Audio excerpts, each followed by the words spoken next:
Hello everyone and welcome to Sunup. I'm Lyndall Stout. With the midterm elections behind us, we want to dive right into the latest on the Farm Bill today.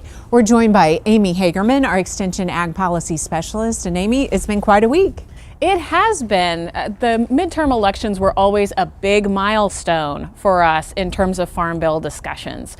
And so we've been watching these midterms very carefully to see if we would have a change in control in the House leadership.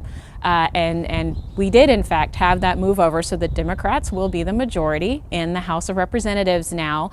The Senate is still maintained with the Republicans as the majority there. And so this is going to create a very different dynamic for us in terms of Farm Bill discussions.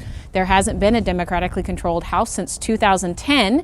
And even in the last Farm Bill election, we did have this split where we had a different majority in the Senate and the House. So it could be interesting as we go forward in these discussions. No doubt that it will be, but what do we kind of need to think about between now and the end of the year or into early next year? What kind of things are you hearing, seeing, and talking with some of your peers and colleagues about?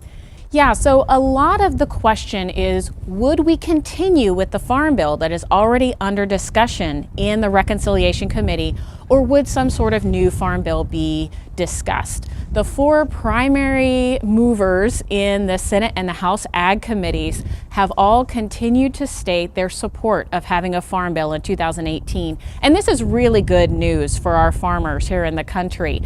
We've also had several farm groups that have come back in response to this election and continued to urge those members to move forward with a Farm Bill. So we still have quite a few steps to get to a Farm Bill. But historically, once a bill has come out of conference, it could move pretty fast through those last steps. So as we wait for all of that, what kind of advice are you giving to Oklahoma producers in the meantime? What kind of things do they need to be aware of? Yeah, and it's really important to recognize that although we are under a Farm Bill that has expired now, the 2014 Farm Bill, and we're waiting for the 2018 Farm Bill, we still have deadlines coming up. There are still activities happening, so don't lose sight of those deadlines and miss out on those opportunities. We have the EQIP program signups that are happening on November 15th. We also have the signups for the livestock forage program that happened on November 15th, and you have to have your pasture acreage reports in for that.